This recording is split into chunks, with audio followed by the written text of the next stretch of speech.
Carlos Rodriguez se encontraba a punto de entrar en uno de sus cafés, disfrazado bajo el nombre de Luis, una nueva identidad que usaría para observar desde adentro lo que había cambiado en su empresa. El café de la Avenida del Sol había sido en su momento el centro de todo lo que había querido construir. Un lugar cálido, donde los empleados y los clientes se sienten como en casa. Pero ahora con la expansión, todo eso había quedado atrás, ahogado en las joyas de los informes financieros que veía todos los días. Entró el establecimiento con pasos lentos y calculados, el sonido de sus botas resonando en el suelo de terracota. La atmósfera estaba apagada, mucho más fría que en los días en que todo era más personal. Tres clientes sentados, sus miradas fijas en las pantallas de sus teléfonos, en hay un saludo. Ningún murmullo de conversación. En hay una sonrisa. Se acercó el mostrador y vio a María, una de las empleadas más antiguas. Ella, como todos los demás, lavaba una expresión neutral. No había vida en sus ojos. En hay rastro de la energía que él recordaba. María lo miró con una sonrisa forzada mientras tomaba su pedido. ¿Qué le puedo ofrecer? Preguntó sin levantar demasiado la voz. Carlos sonrió levemente, la familiaridad de su nombre no había cambiado, pero su voz sonaba vacía. Un café negro. Mediano por favor. De repente, el sonido de una puerta trasera se abrió bruscamente. Raúl, el gerente, salió al piso con pasos rápidos y autoritarios. La tensión en el aire era palpable. Carlos observó con detalle, sabiendo que algo no estaba bien, pero sin poder poner el dedo exacto. Un sonido de líquido derramándose lo sacó de sus pensamientos. María había dejado caer una caja de leche, creando un charco blanco en el suelo. No era algo grave, pero Raúl no pensó lo mismo. Si vuelves a dejar caer algo más, dijo Raúl, su voz cortante como cuchillas, te voy a reducir las horas a 2 turnos, justo lo suficiente para que no puedas renunciar pero tampoco puedas vivir de eso. Carlos observó, quieto, como todos en el café, incluidos otros empleados, se quedaban en silencio. Nadie se movió. Nadie habló.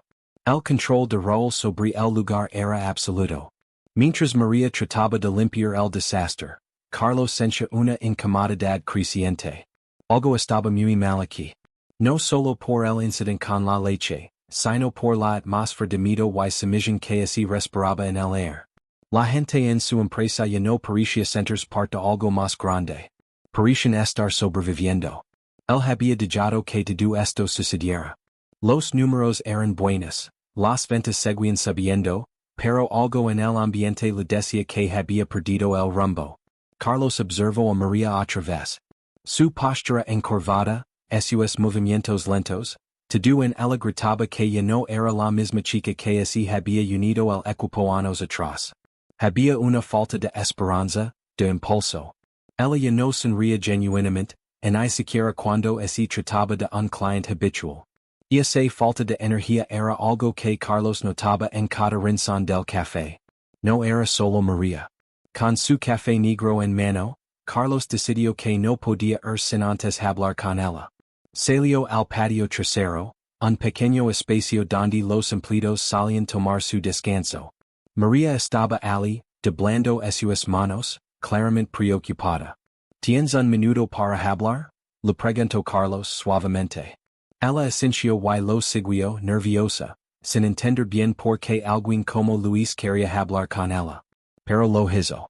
Ella se sentó frente a él, esperando que le pidiera algo relacionado con el trabajo, sin imaginar que pronto descubriría que el hombre frente a ella era el mismo que figuraba en los cheques, el fundador de todo esto. En ese momento Carlos comprendió lo que le faltaba a su café, la honestidad. Nadie se atrevía a decir nada por miedo a las represalias.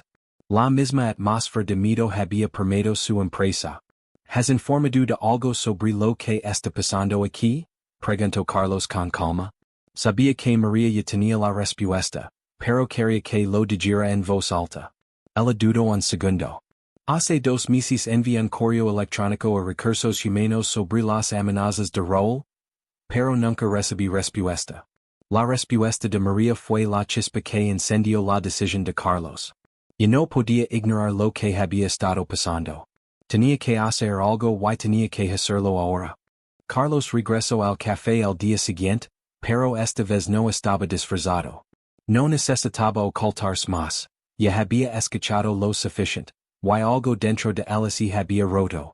Quería entender cómo había llegado a este punto, cómo su empresa, que alguna vez fue su orgullo, se había convertido en un lugar donde sus empleados se sentían invisibles.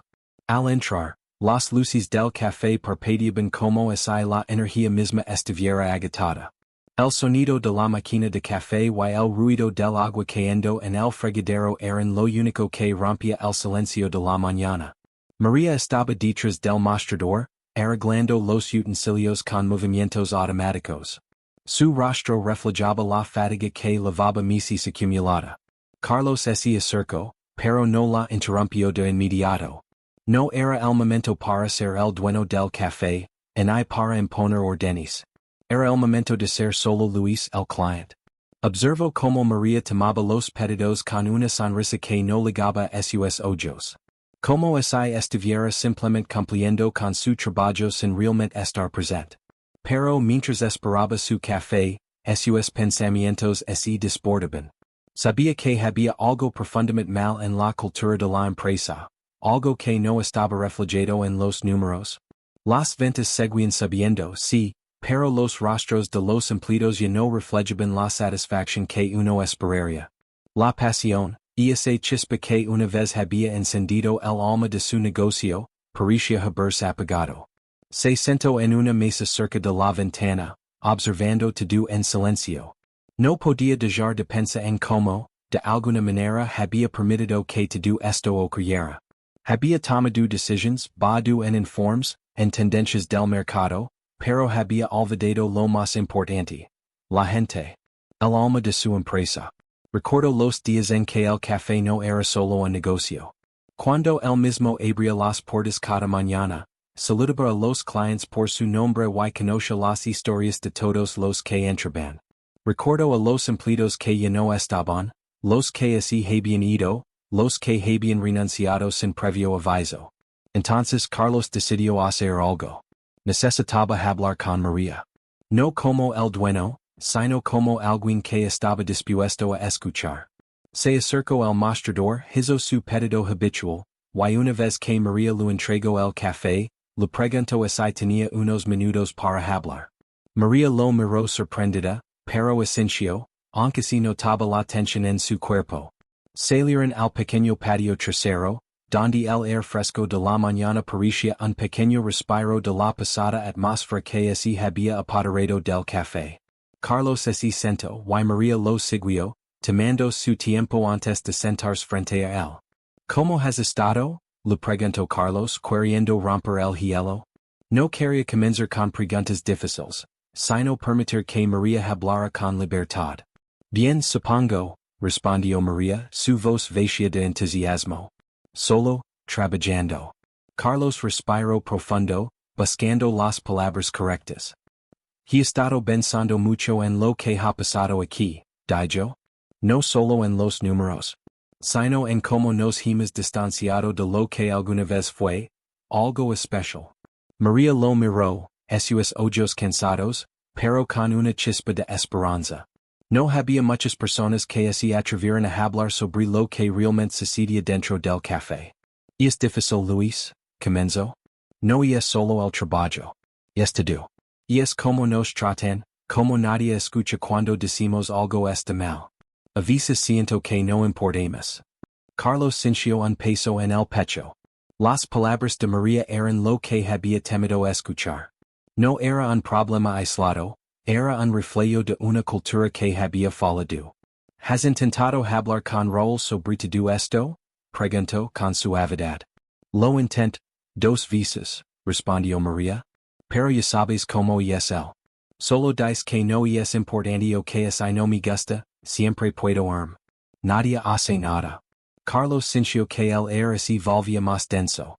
Sabía que no podía seguir permitiendo que eso continuara.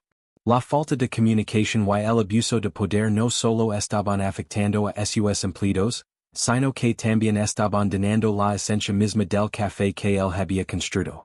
El lugar no solo estaba perdiendo su alma, sino que sus empleados también lo estaban haciendo.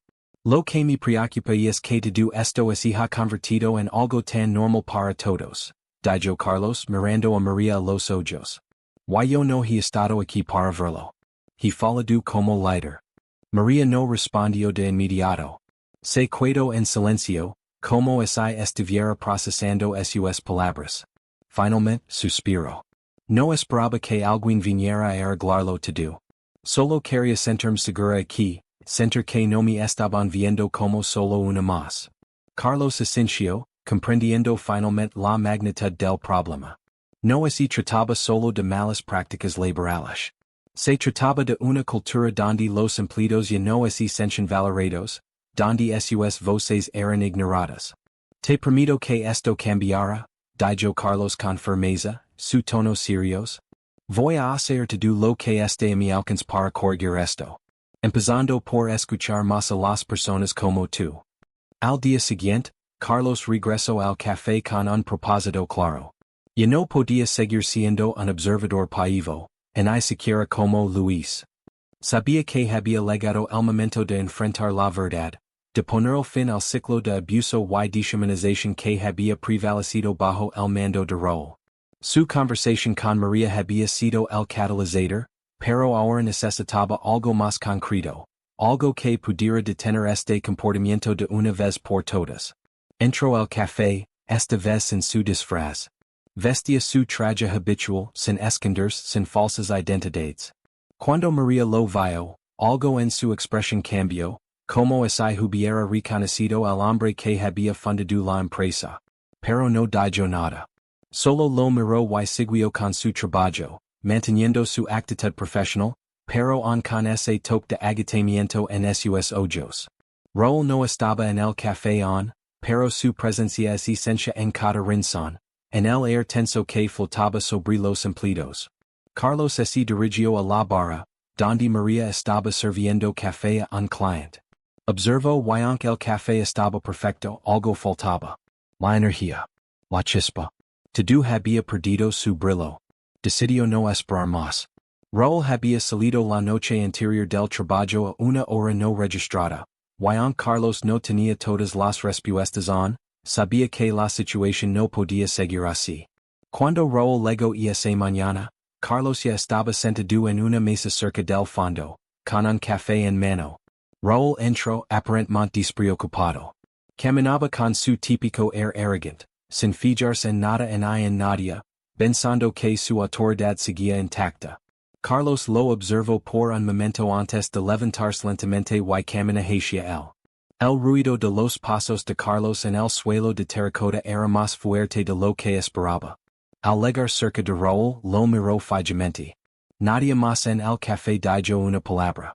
Raúl, tenemos que hablar, dijo Carlos con voz baja pero firme. Raúl lo miró confundido.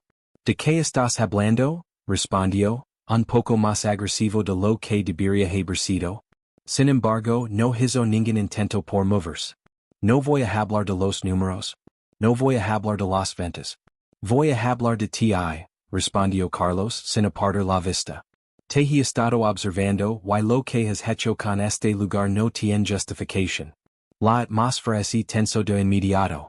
Los empleados seguían trabajando en silencio, conscientes de que algo grande estaba ocurriendo, pero no sabían exactamente qué. Raúl frunció el seno y dio un paso hacia Carlos, intentado intimidarlo. ¿Qué estás insinuando? Aquí todo está bajo control, dijo Raúl, intentando mantener una fachada de confianza. No, Raúl. No lo está, replicó Carlos manteniendo la calma. He escuchado lo que has dicho a María, a Antonio, a Isabel. Todos están asustados y lo peor es que tú lo sabes. Te has aprovechado de tu poder. Y eso así acaba hoy. Un silencio incómodo llenó la sala. Los empleados dejaron de moverse. Raúl intentó hablar, pero Carlos lo interrumpió. Deja de hablar. No quiero excusas, dijo Carlos levantando una mano. Voy a hacer algo que debí haber hecho hace mucho tiempo. No me importa si eres el gerente. No me importa si tienes años de experiencia. Lo que hiciste aquí, lo que has hecho con mis empleados, no tiene excusa. En ese momento, la realidad de lo que estaba sucediendo cayó sobre Raúl. Los ojos de los empleados se volvieron hacia él, y una sensación de incomodidad creció aún más fuerte. Raúl sabía que no podía pelear con Carlos en este terreno. ¿Estás despedido, Raúl? Dijo Carlos sin dudarlo, cada palabra cargada de poder. No quiero verte en este café nunca más. El impacto de sus palabras fue inmediato. Nadie se movió. Nadie habló. Raúl se quedó paralizado, mirando a Carlos con incredulidad. Un minuto. Dos. La tensión era palpable. Finalmente Raúl habló, su voz vacilante. ¿Cómo te atreves a hacer esto? Preguntó su tono nervioso. Te estoy dando lo que mereces. No solo por lo que has hecho aquí, sino por todo lo que representas, respondió Carlos, su tono severo. Este lugar tiene que volver a ser lo que solía ser, y eso comienza hoy. Con esto. Raúl intentó decir algo más pero no podía. La puerta del café se cerró tras él con un leve golpe. En ese momento la sensación en el aire cambió. El equipo parecía más liviano, más aliviado. María, Antonio, Isabel y todos los demás empleados se miraron en silencio, casi como si no pudieran creer lo que acababa de suceder. Carlos se quedó en su lugar, respirando hondo, mirando como Raúl se iba. Sabía que esto no era el final, pero había dado el primer paso. Había escuchado las historias. Había visto la injusticia. Y ahora por fin había tomado una decisión. Era hora de reconstruir. Era hora de cambiar las cosas de verdad. El día siguiente fue diferente. Cuando Carlos llegó al café, la atmósfera en el aire no estaba marcada por la tensión. Aún había trabajo por hacer, pero algo había cambiado. Los empleados parecían un poco más relajados, un poco más humanos. El peso de la incertidumbre, de la opresión, parecía haberse ligerado. María estaba en el mostrador cuando Carlos entró. Esta vez no hubo esa sonrisa forzada. Su rostro mostraba una expresión genuina de alivio, de alguien que finalmente se sentía escuchado. Los demás empleados, Antonio y Isabel, también mostraban una ligera diferencia en su actitud. No era una transformación radical, pero el aire era más liviano. El cambio había comenzado. Carlos se dirigió a la parte trasera del café. No había cámaras ni equipos de prensa. No necesitaba un espectáculo. Su trabajo ahora era más personal, más profundo. Quería reconstruir la confianza que se había perdido durante tanto tiempo. Sabía que este sería un proceso largo, pero no podía esperar más para hacer lo que era correcto. En la parte trasera, Carlos se reunió con los empleados. Y no era solo el Jefe, el dueño que estaba demasiado ocupado para escuchar. Era un compañero que había entendido finalmente lo que necesitaba hacer. Lo primero que quiero decirles es que lamento mucho no haber estado aquí antes, comenzó Carlos, su voz tranquila pero firme. No he sido el líder que necesitaban. Y eso es algo que debo corregir. A partir de hoy las cosas cambian. No solo en la manera en que gestionamos el café, sino en la forma en que tratamos a cada uno de ustedes. El grupo lo miró en silencio. Ninguno de ellos esperaba una disculpa, mucho menos una promesa de cambio. Pero algo en Carlos hizo que confiaran en él. Él ya había demostrado con sus acciones que no solo estaba dispuesto a hablar, sino también a hacer lo necesario. No quiero que tengamos miedo de hablar. No quiero que se sientan como si no importan. Y sobre todo quiero que este lugar vuelva a ser el que soñé cuando lo abrí, continuó Carlos. Para eso necesitamos reconstruir nuestra cultura desde el principio, y eso comienza con escuchar, con hacer que cada uno de ustedes se sienta valorado. El ambiente en el café comenzó a relajarse aún más. Carlos no les permitió soluciones rápidas ni mágicas. Sabía que el cambio real tomaría tiempo, pero estaba dispuesto a trabajar para que sucediera. El café se convirtió en un espacio donde los empleados comenzaban a encontrar su voz, no como subordinados, sino como seres humanos que tienen algo que decir, algo que aportar. Hoy quiero que todos los que están aquí se sientan escuchados. Si hay algo que no les gusta que quieren cambiar o mejorar, ahora es el momento para hablar. Why no solo escucharemos sino que haremos cambios. No quiero que trabajen aquí solo por necesidad, quiero que se sientan orgullosos de lo que hacemos, porque esto es de todos nosotros. Al final de esa reunión, Carlos se dio cuenta de que no había resuelto todos los problemas de una vez. Sin embargo, había dado el primer paso, y eso era lo que más importaba. Estaba en camino de restaurar la dignidad que su empresa había perdido. Pero también sabía que las palabras no eran suficientes. Necesitaría actuar constantemente y mantenerse fiel a lo que había prometido. Un par de semanas después, Carlos comenzó a implementar una serie de cambios pequeños pero significativos.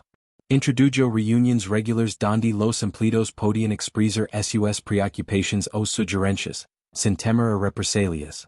María, Antonio y Isabel comenzaron a sentir que sus voces importaban, no solo como trabajadores, sino como personas. El café lentamente fue recuperando su alma. La gente comenzó a regresar, no solo por el buen café, sino porque sentían que había algo más en el air. Algo genuino, algo real. Una tarde, Carlos vio a María entrenando a una nueva empleada. Le mostró cómo preparar el café, cómo interactuar con los clientes de manera cálida y cercana, algo que había desaparecido hacía mucho tiempo. Carlos sonrió para sí mismo. María había tomado el liderazgo, no por su título, sino por su experiencia, por su comprensión de lo que significaba realmente cuidar a los demás. Gracias por confiar en mí, le dijo María cuando Carlos se acercó a ella. Gracias a ti por ser parte de este cambio, respondió Carlos, sintiendo el peso de la palabra cambio, de una manera que nunca antes había entendido. Con el paso del tiempo, Carlos pudo observar cómo su empresa volvía a convertirse en lo que había sonado. Cada café tenía su propio ritmo, pero todos compartían la misma cultura, respeto, humanidad y trabajo en equipo. El cambio no había sido fácil, pero había valido la pena. Y así, el café de la Avenida del Sol comenzó una nueva etapa, no solo como un negocio próspero, sino como un lugar donde las personas importaban. Carlos finalmente había entendido que el verdadero éxito no estaba solo en los números, sino en el bienestar de los que lo hicieron posible.